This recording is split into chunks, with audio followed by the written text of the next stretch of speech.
JavaScript is one of the fundamentally most important language for a web developer and full stack developer or a mono stack developer. It becomes the foundation for understanding and working and developing websites on the web. If you are into web development, JavaScript is a must known thing. In this session, I'm going to kick you start within 1 hour of JavaScript. We cannot cover an entire JavaScript frameworks within 1 hour or in the short tutorial. There will be many more and there needs many more for a proper justification and proper learning purpose. However, let's get started and understand JavaScript using a website called W3 Schools. W3 Schools is an awesome website that provides tons of resource materials. What I'm going to do is head on to W3 Schools, click on Learn JavaScript, and voila. Now we have a whole list of complete detailed JavaScript codes that is available. I'm going to use this website as a reference and you can use it too so that you already know what I'm talking about and I don't have to create all the nitty-gritty things with it. So we're going to use this website very quickly and cover basic concepts of JavaScript as much as we can within 1 hour. Okay, so without further ado, let's begin. But before we do that, my name is Dr. Zishan and I've been teaching JavaScripts and PHP and web development for last 10 to 12 years. And I have a vast experience. So that's why I'm going to keep it short, simple, and to the basic point so you understand how JavaScript is working. And so if you want to learn more and get more in depth about it, don't forget to subscribe this channel. Leave your comments what exactly you want to know about this JavaScript or any other topic you want to learn from W3 Schools. And I will be making more tutorials as we go along. So hit that like and subscribe button, leave your feedback, and let's begin with JavaScript. So now, JavaScript is considered as one of the world's most popular language, hands down. That's a known fact. If you are into programming, if you are into web development, JavaScript is like your bread and butter. You need it to survive, otherwise, you are nowhere in the web development community. JavaScript is a programming language, though, as compared to HTML and CSS, which where we refer to them as scripting language. JavaScript is a programming language. Now, what do we exactly mean by that? In the simple terms, it's a language that allows us to control the document. It allows us to control the input. It allows us to control the output by using if else, by using creating variables, by using arithmetic operators, conditional operators, logic building. Basically, that's what we call it. So it allows us to build the logic and control how we see the output, how we read the output or input from the user. Okay, that's how basically it goes. So in a simple sense, for example, if I click on this here, it displays the media. So it's controlling what user does and based on user's input, what I'm supposed to do. Understand? Fantastic. So this is basically what we do. So let's begin into the more introduction of JavaScript. Now, in JavaScript can change your HTML content. That's the fundamental concept. So this page basically describes us what JavaScript can do in a general sense. So the first thing we need to understand is that HTML is there, but we use JavaScript to manipulate and change the HTML content using a method called getElementById. We will be talking about this method throughout this course. So it's one of the most important methods used throughout this course. Then how we do that? Basically, we use something called document element by ID, and then an HTML. Don't worry about this. This is not going to make sense. As I said, we're going to talk more about this later on, and I'm going to break everything down. What exactly this document is? What do we mean by get element by ID? And what exactly is this word demo? And then what inner HTML does. So we'll talk about this. So basic thing to take away from now is that understand that JavaScript is a programming language. It allows us to control and change the content of HTML. Okay, so we write something with HTML, but we can change it. How does that change work? So for example, if I have this HTML page, I can use a button to turn the light bulb on and I can use the button to turn the light bulb off. This is what interaction basically means using JavaScript. How does it work? So if I check on the code, there's a whole bunch of code here. Basically, we have a button, we have an image, and we have another button. So when I click on this button using a JavaScript code, I'm able to change the image that is displayed here. So now I have changed the image that is displayed here. So source image is different, and then when I turn it off, again using another button, I'm changing the image reference here. So using a JavaScript, I'm able to define how the content should be displayed or what contents needs to be displayed based on user interaction. That's what primarily JavaScript allows us to do. Okay, so this is what it is talking about. So this is what JavaScript does. So how does change work? It change works with respect to get element by ID. We read this content basically using something called JavaScript button. And within JavaScript button, we provide this on click event. This is an attribute that we associate with our button.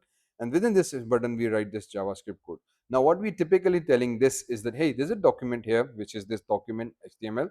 Within this HTML, there's an element called demo. Okay. So get that element by ID called demo. So go inside this document, get me an element that has an ID called demo. And then once you find that element, dot change the style of that element, okay, and change that style using font size, this thing. So what this typically is, this is changing CSS. So using JavaScript, we not only can change the HTML content itself, we are also able to change the CSS style using the style dot font size. Okay, so don't worry, as I said, we will be talking a little bit more about this as we go along. So this is what JavaScript can do in other simple ones. We can change CSS style, then we can change and hide elements within HTML as well. So since we can change HTML, we can do whatever possibly we want. We can hide an elements in HTML, or we can show the HTML elements. So we can use the style display and display none to hide and show the display elements with that. How style attribute or CSS property works, it's a complete CSS thing. Okay, so this is what JavaScript introduction is, that JavaScript is able to control and manipulate this. How do we write JavaScript? Now let's come to the real part. Basically, how do we start working with JavaScript? We understand JavaScript can do various different things. How do we start with JavaScript? Well, we start with the script tag. Every JavaScript code needs to go inside the script tag. You write the JavaScript code inside the script documents. Do keep in mind that you can write multiple script tags as well. So if I come here, I can write another script tag and then I can close it. Okay, so as we know that the basic rules of HTML apply, that every HTML tag has angle brackets. You write a tag name and then you close a tag name. So starting tag, ending tag. This tag is a script indicating I'm writing a JavaScript, and then I write my JavaScript code here. Every single code basically goes inside this script code for a simple pure JavaScript. That's all it is. Within this script code, I can write functions, which are basically block of JavaScript code, and then can be executed and or called upon based on various different operations we want to do. Okay, so this is what we can do with in terms of that. Then JavaScript can be written inside the head or a body. So you can place any number of scripts in HTML document, just like I've mentioned. You can write the JavaScript inside your head tag or inside your body tag as many times as you want, or wherever you want, as long as you provide the script tag and close the script tag. Okay, so that's the first rule of thumb that we need to understand, that hey, JavaScript can be or needs to be written using script tag. It can be written anywhere in the head or in the body. Then we say that hey, if you write it inside the body, again you write the script tag. Then external JavaScript, what do we mean by that? This basically means that you can typically use JavaScript in a separate file as well. Okay, so you can create a brand new file, an empty file, and write the JavaScript code there. What exactly is happening in the code, don't worry about it. We'll talk more about functions and how these things work later on. So we just write a function and we put it inside the JavaScript external file, and we save this file as .js. So give it any name and save it as .js. So HTML files are saved as .html. CSS files are saved as .css. We have talked about this in previous tutorials. The links in the description, you can follow and read about more about them in those tutorials. But in CSS and JavaScript are separate files. You can integrate JavaScript using external JavaScript.js file. So you write the code because you are using an external file. Now no longer you need to write the script tag. Then within your HTML, you just write the script tag and provide the source. Again, we are using script tag in your HTML. So this is my HTML. Within this, I've said, hey, there's a script, again indicating JavaScript, but this time I've written a source. Source indicates an external file. Just like an image, we provide a source tag. So this is my script tag JS, indicating my JavaScript is there, but it's in a separate file, and you can use JavaScript from there. And there's no content in between this tag. So there's nothing here, and we close the tag. Now, if I use it, my paragraph is changed because I've clicked on this button, because the code is inside this JavaScript function. Wonderful. Excellent. So this is the second way of doing it. We rewrite the script tag, we write an external JavaScript, and we can use it anywhere as we want. Okay, the external JavaScript has a couple of advantages though, so we need to understand that. The external JavaScript provides a separate cleaner code, so your entire JavaScript code can be in a separate file, and you can very simply just segregate your HTML CSS from your JavaScript. It makes HTML and JavaScript easier to read and maintain. So if you have a lot of JavaScript code, things become much easier to work around. And then cache JavaScript files can speed up the loads of things. So if you are using JavaScript, typically means the same code, you don't have to run again and again with every single HTML file. The JavaScript code can be cached, and then the code can just call up the functions from the caches, making thing a breeze and page load very quickly. That's basic thing that we need to do. Moving on, let's talk about output. So once we understand where to write the JavaScript, how do we generate the output using the JavaScript? Typically, we use four methods. One is called inner.html, second is called document.write, third is window.alert, and then console.log. Let me explain very quickly what exactly we mean by that. So if I have my document here, okay, and I need to write generate some output, any form of output. So we use something called document.getElementById by id demo. Okay, now as I said, we will talk a little bit more about this right now. So let me explain what exactly happening here. So this is document. This is typically referring that, hey, I have a web page, okay, and basically because I'm writing this code inside this HTML, so technically it's actually referring to this own HTML. So it's just referring to itself that, hey, I am a document.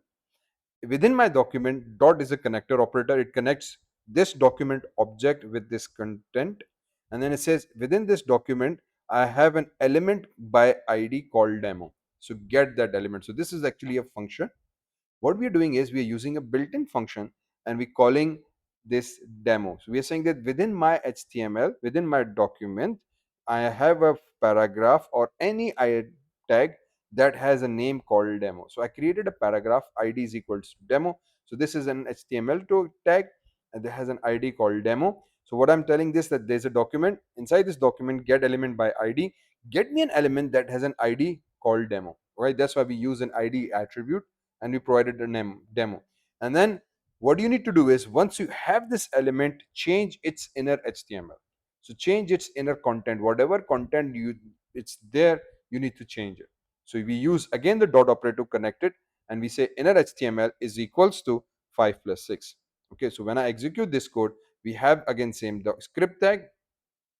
Within script tag, we provide document get element by id, change this demo to this. So if I come here, we see 11. Why 11? 5 plus 6, 11. And again, in the paragraph tag, there's nothing there. But now the document data is being fed by this method here. Okay, so this is one way of generating output. So this document is actually referring to the current web page document itself. It's an object. So we say that we referring our own self, and then we are using a method called get element by id to read the data within my HTML using an element id. So we use this element id attribute, and we give it a name. So if I change this name to, for example, demo my, okay, and if I run this code, now there's no output because it's looking for demo, and there's no demo here. So if I now change it to demo my, run the code, now you see 11. So basically this is my name. I can give any particular name here, and I provide the name here. Now when I click on this, it basically says change the inner HTML of this demo tag and put this output, and I can actually print anything here. So I can say brackets semicolon, I can say hello Zishan, my name, click run, and hello Zishan is printed. So technically nothing was there, but it's there. And then be mindful, I can print this in terms of HTML tag. So I've written an HTML tag here within my JavaScript. So if I run it, now the HTML tag gets executed, because when I print it, this text gets sent to the browser, and browser reads this as an HTML content, and then it says, hey, there's a tag here. So the tag is applied. That's basically one way of generating our output. So that's an inner HTML using this get document element method. Okay. The second way is we use document.write. Document.write allows us to write the content on a web page directly. So if I click on try it yourself, now you see we have my first page. So my first page is there. My first page paragraph is there. Never call document.write after document has finished loading. Let me explain you what exactly we mean.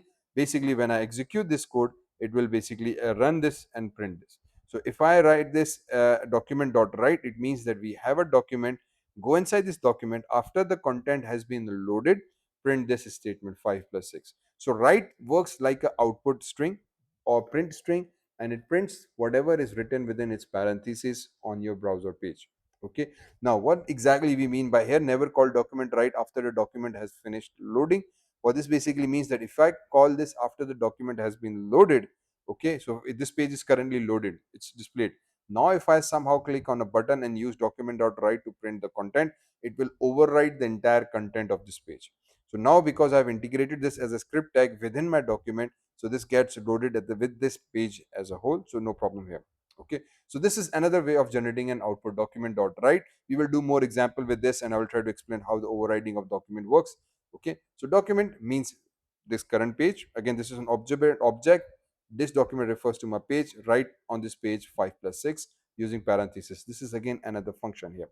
Okay, so let me just close these previous workarounds and go back our code. So this is the second way, using document.write. The third way is when we use button.write. Oh, okay, let me have an example.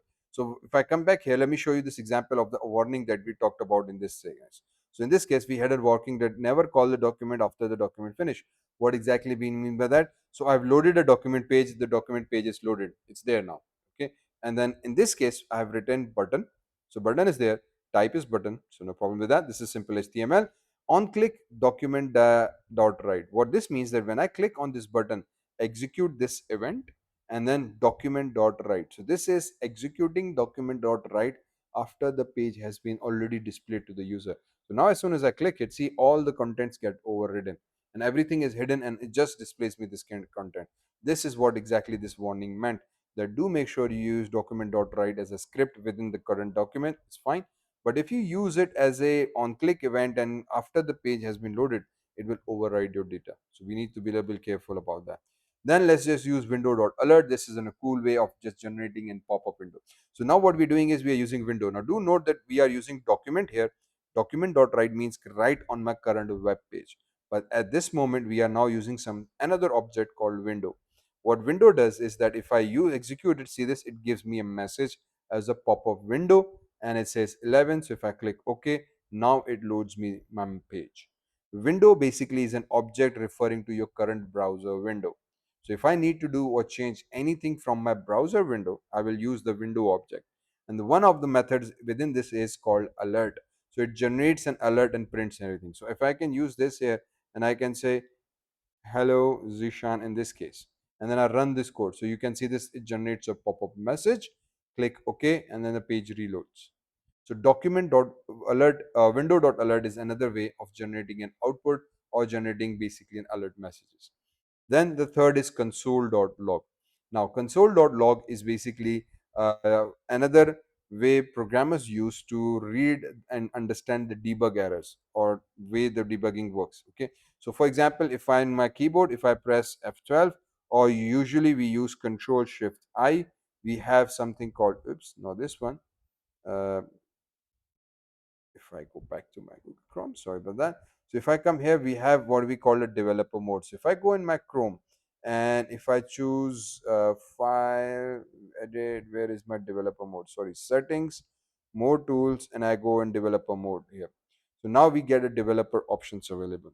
Okay, so every browser has this. So usually it's Control Shift I or Command Shift I, depends on what window operating you are using. In this case, we have options and Shift I. Okay, so options key I on my Mac, and if I use this, let me minimize it. So this opens a console window, which is a debugger window present in almost every single browser. Okay, within this we have a tab called console. So if I come inside the console, this is exactly where my console is. So now if I run the code, it runs the code and it gives me an 11 error.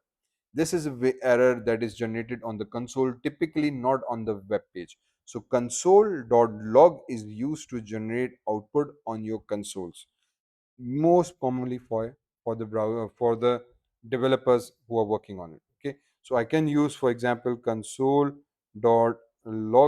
For example, again I can say hello Zishan, my name, close this and oopsie daisy do, hit run. So I get to the printer. Remember, I can use console as directly as well. So I can say 5 plus 6 here and it will generate the error for me. So I can say hello and it will generate uncaught reference. You say, hey, what are you trying to do? It doesn't mix, but it processes arithmetic operations. So if I need to generate output, for example, I can say hello Zishan in inverted quotations. It will print that as it is because now it is using this as a string. Okay, so because you are using inverted quotations, it's processing this as a string, just like I process the string here. Okay, but if I just use it directly, it will say, hey, you're trying to process some instructions. I don't know what that instruction is. Okay, so these are typically four ways to process this: inner.html, document.write, window.alert, and console.log. Most commonly, to print the output on the screens, we use inner.html and change the HTML content.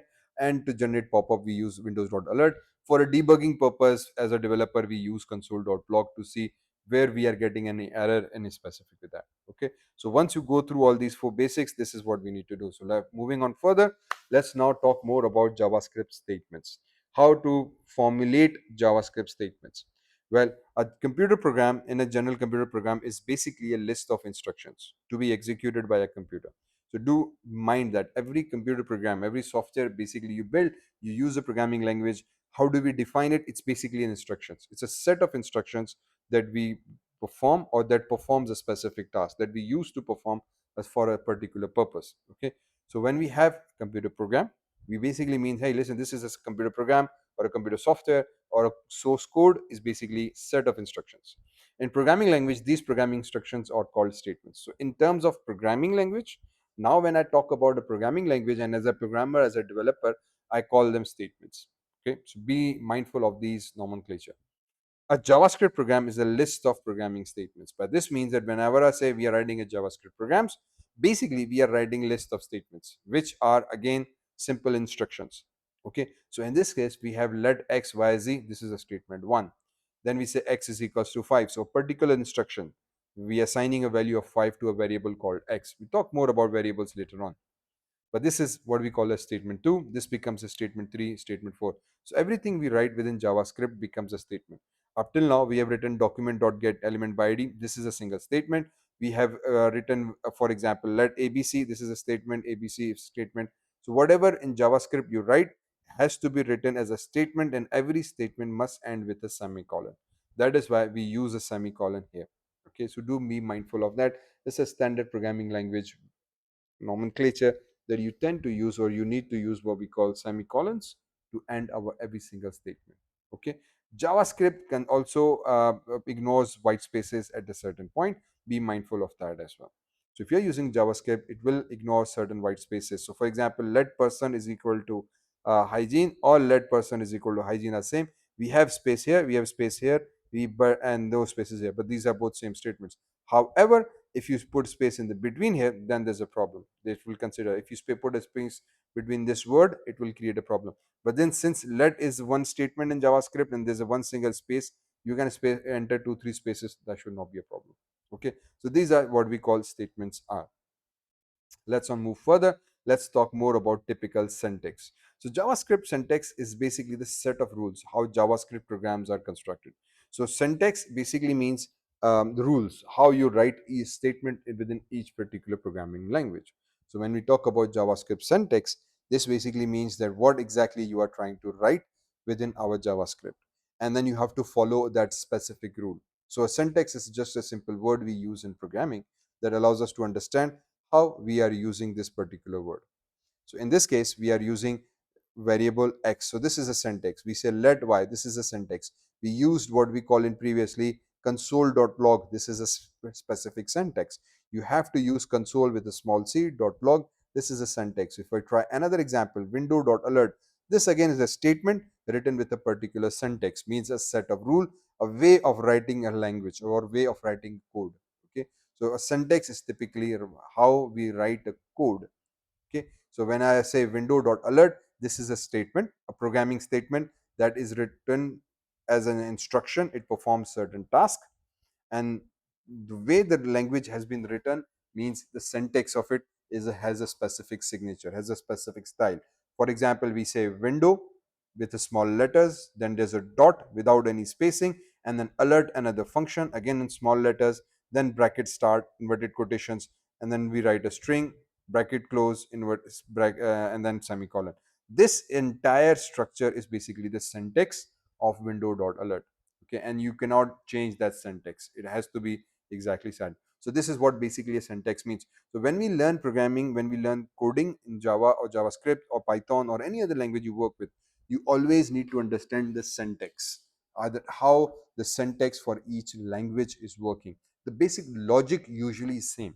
So variables and data and arithmetic and events is same, but the syntax is quite important to understand how the syntax of that language is working, and then you can very easily follow that. Understand? So for example, we have something called JavaScript syntax, defines two types of values. Okay, so in this case we say it has a fixed value or it has a variable values. The fixed values are called literals and the variable values are called, well, variables. So what are JavaScript literals? The syntax says that if you give a direct number, this is a literal, this is a string literal, and then variable is this, let x is equals let the 6. Okay, what this means that we have created a variable called x and we have assigned it a value called 6. So variable typically is called variables, meaning that values or something whose values can be changed. If it's fixed, it's a literal 10.2 is a fixed value. 1000 string name, this is a fixed value, you cannot change it. So this is a very fixed value. Variables is something where we change the variables. Okay, so when we change the variables, when we change the value, they become variables. In JavaScript uses keywords like var, let, and constant to declare these variables. So you would see these variables a lot. We will be talking about these variables a little bit more in the variables let and constant sections, and you will find them about more appropriately where they are. But basically meaning that we have created a container. So variables are like a simple container, they hold a value. So that's why we use them var, let, and constant. The difference I will explain later. So what this basically means that this is a container that holds a value. Because this is a container, the value can be changed. Okay, as long as the container is there, as long as the container has not been deleted or destroyed, you can very easily use it. Then the syntax says we use something called operators. Again, another keyword. So operators are like same as mathematics, plus, minus, multiply, divide. We have been using this for a long time. So every time you use an plus, minus, multiply, divide, basically within Java we call them operators. Then expression. Hey, what do we mean by expression? Well, if you're coming from mathematics, if you have any basic understanding of mathematics, JavaScript expressions are basically 5 multiplied by 10 means a simple mathematical expression. So whenever we write some operation that performs certain specific task, it becomes a expression. So 5 multiplied by 10 and a statement that performs a task, a statement that performs a task. So take a value of x, whatever is stored in x, multiplied with 10, this becomes an expression. We take one string, we join it with another string, and then we add it with another string. So this is again a statement that performs joining of multiple strings using plus operator. This becomes a what we call expressions. Okay, so these are some basic concepts of JavaScript that are essential to understand. Following this, next we have something called JavaScript keywords. What do we mean by keywords? Well, JavaScript keywords are used to identify actions to be performed. These are specific words that are used within JavaScript that have a certain meaning, that have a certain purpose, and they are reserved words. Means JavaScript has invented those and they said, okay, you cannot use them for your own. These are my specific words and they perform specific function. For example, let. The let keyword tells the browser to create a variable. Similarly, a var is a keyword within JavaScript that performs a specific task. It tells the browser to create a variables, okay, with let meaning and var meaning. Similarly, we have if, else, loops, for, and so many other variables, specific keywords, sorry, that you can use within JavaScript. Okay. Similarly, let's come to JavaScript comments. Now, comments are something we will again talk immediately next section. But what this basically means that more of the time we would be required that certain codes do not execute, or we need to write some instructions around the code. So we use something called comments using the double brackets or backslash, double backslash or backslash static and static backslash. These are treated as comments. Anything you write here becomes a comment, and the browser and the interpreter and compiler completely ignores it. So in this case, I have said let x is equals to 5 and then double backslash, I will be executed. This will basically mean that this line of code will not be run and executed by the code, only this line will be executed. Whereas if I write backslash x is equal to 6, now because there's a backslash in front of this line will not be executed. Okay, only this line will be executed, and this code itself will be ignored by the browser because we have used what we call uh, backslash as an comment. Okay, so this is one other basics of JavaScript that we need to follow. Next, we need to talk about something called JavaScript identifiers.